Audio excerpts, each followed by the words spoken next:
The early evening news with Martin Lewis.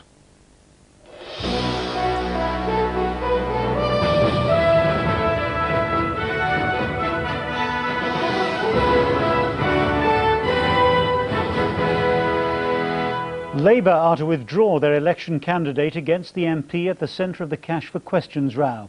They say if Neil Hamilton doesn't resign, the Liberal Democrats should join them in putting up a single independent anti-sleaze candidate.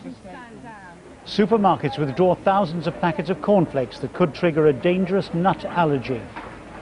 And in Rugby League, Wigan suffer their first home defeat for 3 years. Good evening. The Labour Party say their candidate challenging the former government minister Neil Hamilton in the general election is to pull out of the contest in an attempt to force him to stand down. Labour want the Liberal Democrats to withdraw too and unite behind an independent anti-corruption candidate.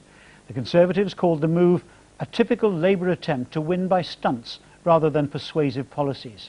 Mr Hamilton has denied that he took undeclared payments to carry out parliamentary services for business interests.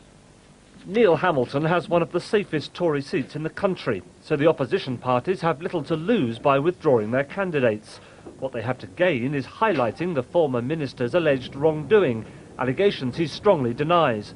So Labour's John Kelly will stand down, and the Liberal Democrats are thinking of doing the same. Labour say Mr Kelly's action is the only way to force Mr Hamilton out. John is a man, as I say, of great integrity, and he feels that the issues are unable to be debated in a proper way, and it's a very genuine move on his part. A spokesman at Conservative Central Office called it a pathetic gimmick typical of the Labour Party, who, like the Liberal Democrats, didn't stand a cat in hell's chance of winning the seat. Tory tempers are starting to fray, with the pressure still on Piers Merchant, the MP facing allegations of an affair with a 17-year-old girl. Mr Merchant has left his home in Surrey, but is due to have a meeting with his party officers after the weekend to settle his future. The Tory chairman says the local party must decide.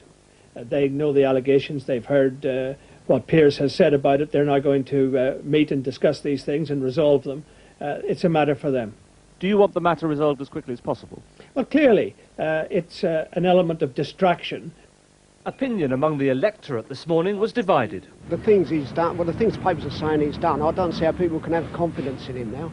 They shouldn't really listen to what the papers are saying and what this has happened. It's his life. If he's got nothing to hide, then that's fine, and if he has, then really should resign. Simple as that.